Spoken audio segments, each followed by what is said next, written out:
Mengatakan 6 bulan. Dia pernah mengatakan 6 bulan di suatu di mana? Suatu acara terbuka sering disiarkan.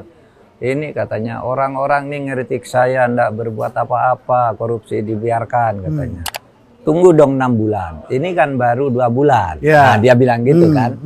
Ya kalau 6 bulan besok ya, bulan depan. Ya, setelah lebaran. bulan 4 itu. Ya kita ingin lihat lah. Tapi kritik orang kan begini ya. Ini sekarang banyak korupsi yang diungkap, jangan tahu. Dan itu bukan korupsi yang terjadi di era Pak Prabowo kan, yang lalu semua ini, sehingga itu dianggap sebagai bagus juga Pak Prabowo. Ini banyak kasus 2018 sampai 2023 ya. Iya. Kalau yang kejaksaan dulu tidak bisa dibuka, sekarang dibuka. Pagar laut itu dibuka oleh Pak Prabowo. Pertamina dan lain-lain lah Pak Prabowo yang buka, Judol dan sebagainya. Tapi ini semua masih berhenti di tengah lah ini. Sudah jalan, kok melibatkan si A, si B lah, belok lagi nih. Belok lagi. Lalu yang jadi korban siapa? Mereka yang apes saja. Apes saya larinya ndak cepat kan. Kalau dalam teori perubahan itu the weakness target. Jadi target-target yang lembek, yang lemah begitu itu yang diambil begitu. Itu yang kita khawatirkan. Begitu menyentuh ke atas, menyentuh yang orang kuat, rasanya licin mereka di atas. Iya betul. Lalu ada yang bilang begini lagi Pak. Ini katanya, Pak Prabowo melakukan ini kan bukan karena pemberantasan korupsi, tapi karena ingin mengganti pemain. Dulu ada mafia ini. Ini karena ini sudah ada pemerintahan baru, mafianya ganti dong. Artinya pelaku usahanya, gitu. Atau pemain-pemain yang bisa mendapat keuntungan itu. Ada yang mengatakan begitu. Dia ada pendapat begitu. Ya, karena memang gejalanya ke sana. Tetapi kalau saya ya pribadi, nggak peduli. Apakah itu karena mau ganti pemain atau karena sungguhan, pokoknya dibongkar aja. Kalau korupsi itu dibongkar, sikat. Mau ganti pemain, ganti aja dengan pemain. Kan memang keniscayaan ya penggantian. Ganti aja, tetapi kalau nakal lagi, gebuk lagi kan gitu. Nggak apa-apa ganti pemain. Itu ambil teman sendiri juga nggak apa-apa. Kan dia yang menang pemilu kan. Orang menang pemilu itu silakan. Saya percaya ke itu. Tapi kalau melanggar hukum digebuk juga. Kenapa menjadi permisif begitu Pak Mahfud? Kenapa? Kok dibolehkan? Karena dia yang menang, masa boleh saja begitu? Enggak, maksud saya begini. Di dalam politik itu kan perebutan untuk memperoleh kekuasaan untuk mengatur, ya kan? Nah, teorinya dalam pemilu itu siapa yang menang pemilu ya dia dong yang menentukan. Nah, kalau dia memang sesudah menang lalu dia punya kebijakan-kebijakan sendiri, termasuk ini teman saya nih bagus gitu kan nggak apa-apa, dia yang menang gitu ya. Tetapi ada koridornya. Satu, meritokrasi juga tetap harus dijaga. Kemudian kalau melanggar hukum juga harus disikat, kan harus itu. Nah ini yang belum diperlihatkan oleh Pak Prabowo. Dia baru menggebuki yang dibongkar-bongkar lama, yang lawan-lawannya sekarang dijahit di dalam satu tempat, dia kuasai. Nah tinggal nanti selanjutnya nih bagaimana kan. Tidak boleh lama-lama karena pemerintahan itu hanya 5 tahun kan. Hanya 5 tahun. Dan 2,5 tahun lagi ini udah sibuk pemilu kita. Iya Pak.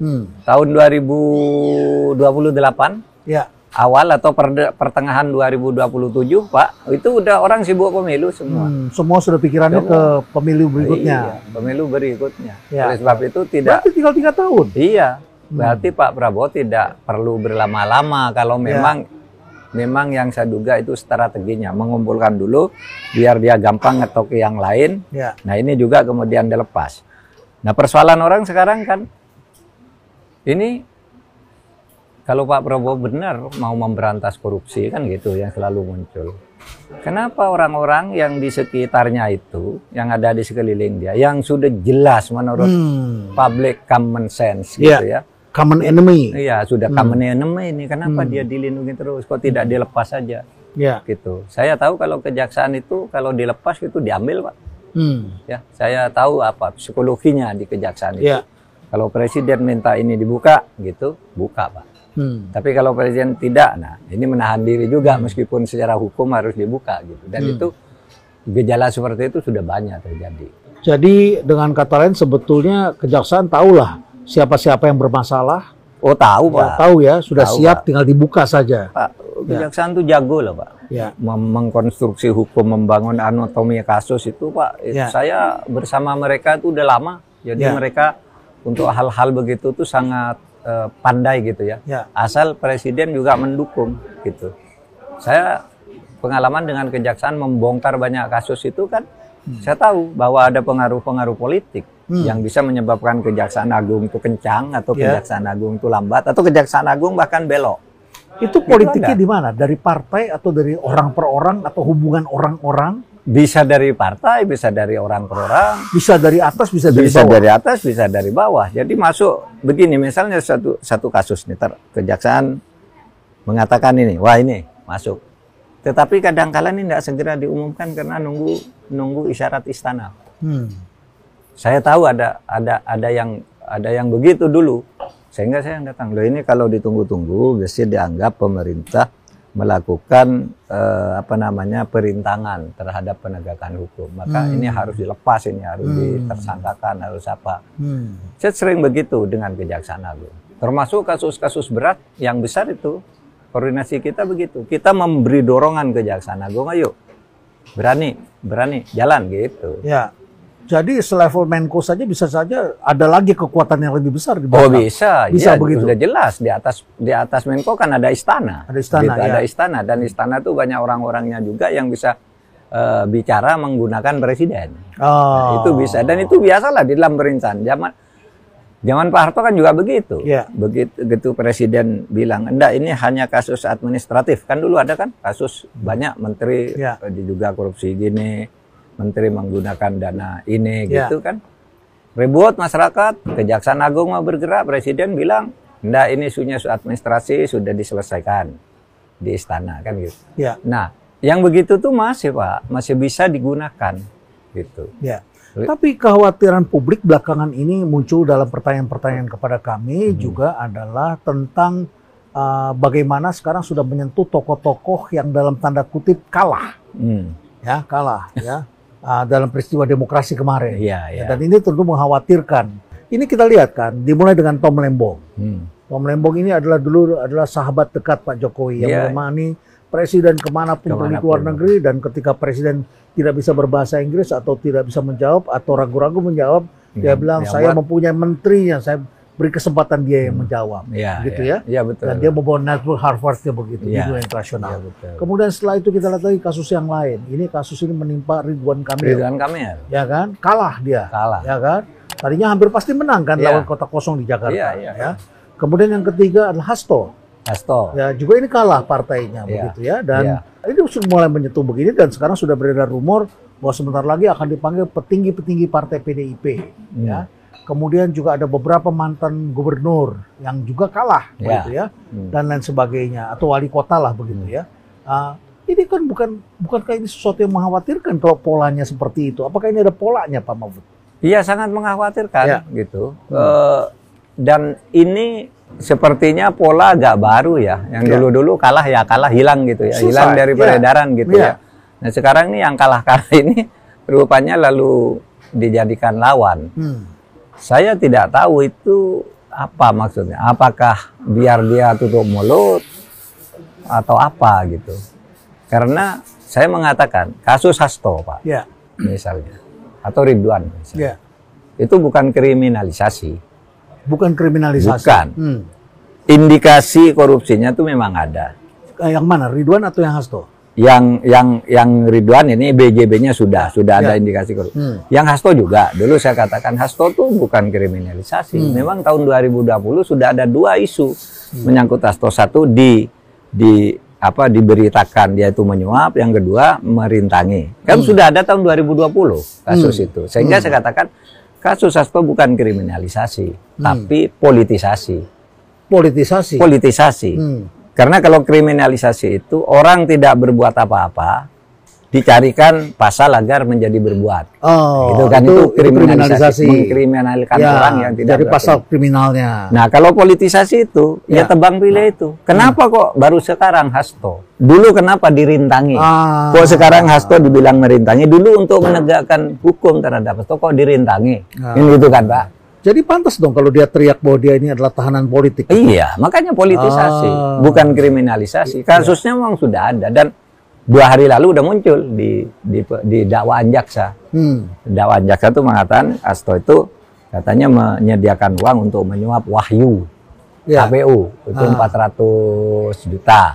Kemudian memerintahkan merendam HP itu agar tidak terlacak dan lain-lain lah itu.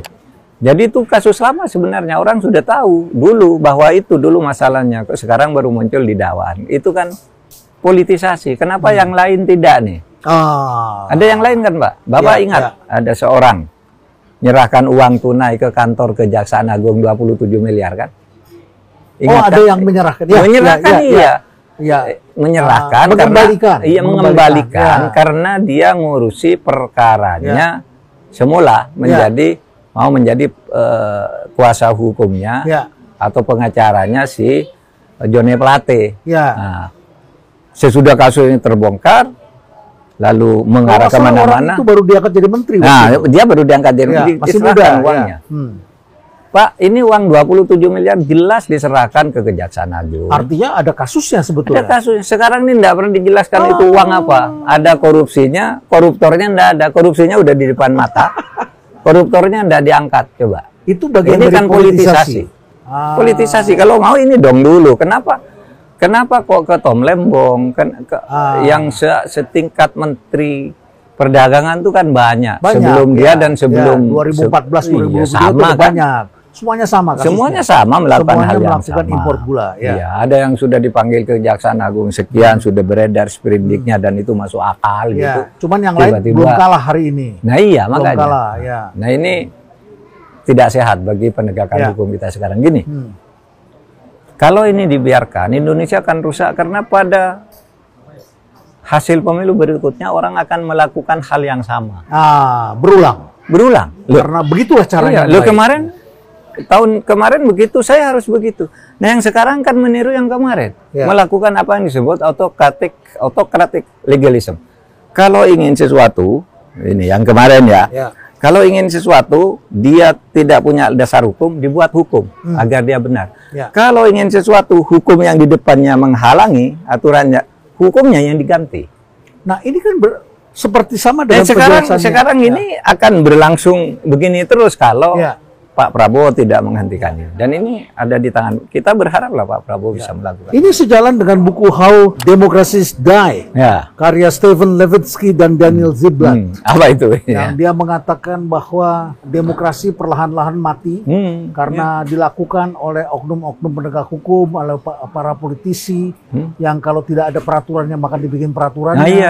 Kalau undang-undangnya tidak ada dibuat undang-undangnya. Kalau undang-undangnya sudah ada tidak sesuai, undang-undangnya diganti, disesuaikan, pokoknya dimasukkan untuk mempolitisasi orang atau kalau di Indonesia tambah satu. Apa itu? Kalau ada undang-undang menghalangi, rakyat tidak setuju, dibawa ke MK. Ada MK lagi, itu belum ada MK-nya. Kalau di Indonesia bisa pakai MK sekarang. Kalau perlu MK-nya juga diancam, kan bisa. Gitu. Saya kira sudah terjadi kasus ini, Tidak perlu orang mengatakan, Pak Mahfud tunjukkan kok kamu bilang MK tuh bisa itu kasus kemarin lah di Pilpres. Tapi ya oke lah, itu sudah selesai. Kan tuh aturan menghalangi keinginan penguasa, lalu ininya MK-nya yang diminta membatalkan itu. Terjadi keributan karena di MK sendiri pecah. Ada yang bisa dipolitisir, ada yang tidak. Ada yang berani, ada yang sangat berani, ada yang sangat takut. Ada yang punya kepentingan. Iya, ada yang nekat karena punya kepentingan nekat. Pada akhirnya akan dipecat juga kan dia. Artinya itu sudah bukti gitu. Itu sudah bukti, tidak perlu diperdebatkan lagi betapa hukum yang seperti itu atau autokratik legalism itu sekarang sedang berlangsung di Indonesia. Nah, ini kan berbahaya sekali bagi demokrasi. Iya, Pak. Kita memerlukan kehidupan yang merdeka. Kemerdekaan itu kan bukan hanya dari penjajah, tetapi juga bagaimana kita merdeka dalam memperjuangkan kebaikan, memperjuangkan keadilan, ilmu pengetahuan. Kita kan perlu kebebasan, perlu kemandirian dalam hal seperti itu. Bagaimana orang-orang seperti kita kalau kita kemudian bisa saja menjadi penakut sekali karena khawatir terhadap hal seperti ini? Iya, karena gini Pak, kalau orang tidak punya kekuasaan biasa saja, Kita anggap wajar saja kalau dia takut karena bisa ditekan, bisa dirampas hak-haknya secara tidak wajar tanpa ada yang membela. Tapi yang ingin kita ingatkan bahwa keadaan seperti itu betul, Prof. Renald tadi, ini sangat berbahaya bagi kelangsungan hidup berbangsa kita. Karena nanti akan terjadi politik yang sama oleh orang lain nanti dan mengenakan korban yang sekarang sedang berkuasa. Kamu kemarin melakukan itu, sekarang saya lakukan hal yang sama. Kan gitu kan? Saling membalas. Bisa saling membalas. Retaliasi. Iya, akhirnya apa? Negara kacau akhirnya. Negara tidak bisa membangun. Oleh sebab itu kalau di dalam teori yang ideal itu tidak boleh dong kekuasaan yang diperoleh secara demokratis itu membunuh demokrasi dan hukum. Seharusnya hukum itu ditumbuhkan secara bersama-sama. Maka teorinya tuh harus ada demokrasi, harus ada nomokrasi. Kedaulatan rakyat dan kedaulatan hukum tuh harus seimbang gitu. Nah sekarang ini kedaulatan rakyatnya nih kacau nih.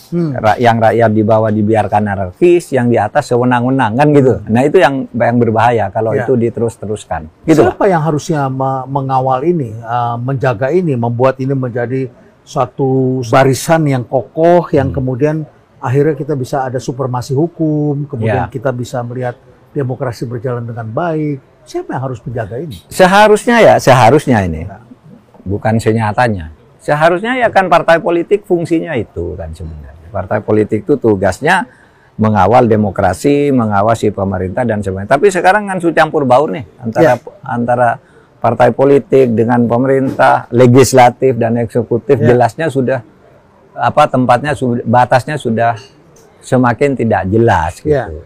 Ada juga kalau ditanya siapa ya, orang seperti kita nih lah, orang kampus, orang-orang profesional kelas menengah supaya mengingatkan itu gitu. Tapi sekarang udah pada kena proksi semua. Oleh sebab itu kalau ingin selamat sekarang menurut saya ya tinggal, saya berkali-kali ngatain ini tinggal Pak Prabowo aja mau enggak menormalisir ini.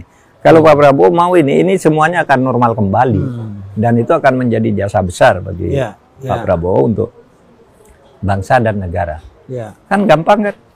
Bayangkanlah seorang presiden itu kalau ini harus begini, jalan Pak. Kalau dikawal betul, kalau tidak sekedar pidato. Jalan, coba bayangkan ketika Harvey Moise itu dihukum 6,5 tahun dengan denda hanya 220 miliar. Kan Presiden sendiri yang mengatakan kalau tidak salah di Natalan itu, ada Jaksa Agung. Jaksa Agung, jangan dituntut rendah-rendah. Kalau sudah makan uang triliunan miliar, tuntut yang berat.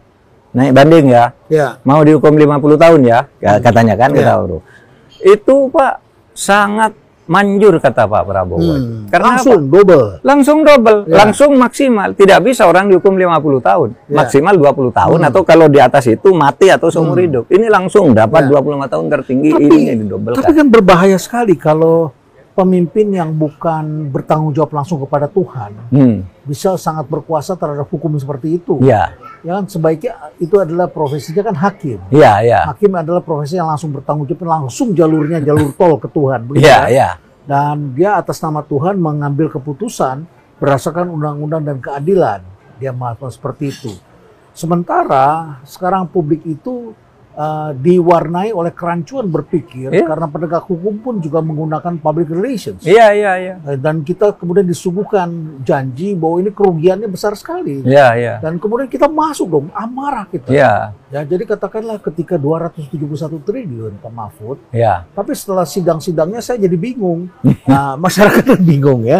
Karena ternyata yang menjadi saksi ahli di situ adalah bukan ahli pertambangan tapi adalah ahli kehutanan. Ahli kehutanan begitu ya. Ahli lingkungan ya. Dan kehutanan. Dan kemudian dia berhitung dan dilihat menggunakan satelit. Ya, satelitnya juga yang mungkin bukan yang berkualitas tinggi mungkin begitu ya. Kalau dari tafsiran saya seperti itu, mohon saya dikoreksi kalau saya salah. Tapi kan kita sudah punya ekspektasi tinggi. Ini dibuka di awal, angkanya besar. Terus kemudian disuruh publik untuk menghakimi begitu. Harusnya kan di tangan hakim yang bijaksana, yang adil, dengan kekuatan undang-undang di tangannya, dan dia belajar hukum begitu. Iya, mestinya begitu Pak, mestinya begitu. Tapi sekarang, ya, jangankan rakyat, terkadang Tuhan pun dibohongi. Sepanjang itu yang terjadi, Pak Prabowo jadinya mewakili suara publik, perasaan publik marah begitu ya. Ya, jadi memang persoalan dunia hukum kita ini yang terpenting kan transparansi, keikhlasan, kejujuran kan gitu. Kalau ngitung-ngitung gitu kan sulit eksak gitu ya, sulit eksak, namanya hukum. Gitu. Pak Mahfud, tapi di lain pihak juga ada praktek-praktek yang bisa dengan cepat mematikan demokrasi yang dirasakan belakangan ini. Nah, misalnya saja bagaimana presiden atau pemimpin tertinggi itu bisa menentukan siapa yang akan menjadi ketua partai. Ya, dan bisa mengganti ketua partai. Ya paling tidak masyarakat merasakan atau mengendus itu. Oh iya. Seberapa berbahaya dan bagaimana kita menatanya secara hukum di negara demokrasi ini? Ya itu yang sebenarnya bertentangan dengan ide reformasi, Pak. Dulu kenapa kita mengadakan reformasi? Karena seluruh ketua partai, seluruh ketua ormas, seluruh ketua ikatan profesi kan ditentukan oleh Pak Soeharto. Iya. Mau jadi ketua PDIP, PDI waktu itu, kalau Pak Harto tidak suka ya dibatalkan, dibubarkan. Bisa pecah partai itu. Bisa pecah. Kalau P3 juga sama, harus minta izin ke Pak Harto. Dulu kasusnya John Naro itu. Iya, John Naro sama. Tergantung Pak Harto. Maka waktu reformasi itu kita katakan partai itu harus independen, dibuat undang-undang kepartaian. Tapi terkadang partai sendiri tidak dewasa, Pak. Orang-orang sipil sendiri tidak dewasa. Kalau dia pecah, lalu kalah di dalam sebuah perpecahan itu, lalu dia minta tolong ke pemerintah. Iya, dia menelikung. Cari orang kuat. Cari orang kuat itu kan orang sipilnya sendiri nih yang tidak bisa mengatur dirinya sendiri. Bukankah Pak SBY juga pernah hampir menjadi korban dalam kasus itu? Iya, ketika partainya hampir hilang. Ketika tiba-tiba ada muktamar luar biasa, gitu. Sudah hampir, Pak, sudah hampir hilang itu. Tapi waktu itu ya beberapa orang dari kita turun tangan. Saya, Pak Menkumham, ya katakan Pak SBY kan melalui AHY sudah mendesak saya waktu itu. Ayo, ini Polhukam itu dibatalkan, dinyatakan tidak sah tuh yang kongres luar biasa di Medan itu. Saya bilang nggak bisa dong, sebelum dia mendaftarkan. Gitu, sebelum dia mendaftarkan baru kita batalkan. Tapi kalau orang berkumpul biasa lalu kita larang kan melanggar, saya bilang. Waktu itu begitu juga sesudah itu mendaftar ke Kumham, kita olah ini tidak bisa, tidak memenuhi syarat. Jadi melihatnya strict pada hukum itu kuat begitu dasarnya. Saya datang bersama Pak Yasona, lalu saya ketemu Pak Presiden, Pak ini tidak bisa, Pak. Peraturan nomor sekian kalau kongres seperti itu harus 2/3. Itu ketua harus ini. Itu enggak bisa, ya sudah, lalu kita tolak gitu. Tapi udah hampir habis tuh, Pak. Pada waktu Pak Mahfud berjalan begitu, Pak Mahfud ada yang menghalangi nggak? Nggak ada yang menghalangi. Nggak ada. Saya pura-pura enggak tahu aja, pokoknya tabrak aja gitu. Saya mau ke presiden bahwa ini enggak tahu, bahwa kemudian ada isu bahwa itu sebenarnya sudah atas restu presiden, sudah lama. Ya saya tidak tahu. Waktu itu saya pokoknya saya menghadap presiden ini melanggar hukum ini, kongres yang di Medan itu. Dan saya bersama Pak Yasona bawa aturannya ini, Pak, aturannya. Oh ya sudah, oh kita umumkan nggak bisa, gitu. Itu waktu itu bagi saya nggak ada, karena jadi, begini Pak, sebelum saya dihalangi kan saya biasanya teriak dulu di media massa kan. Oh itu ntar dulu ya, saya nggak tahu masalah, tapi nanti kalau nggak benar kita tolak gitu. Jadi begitu caranya ya? Iya, kita menjadi peniup peluit dulu ya? Iya, sebelum didekati orang teriak dulu. Gitu.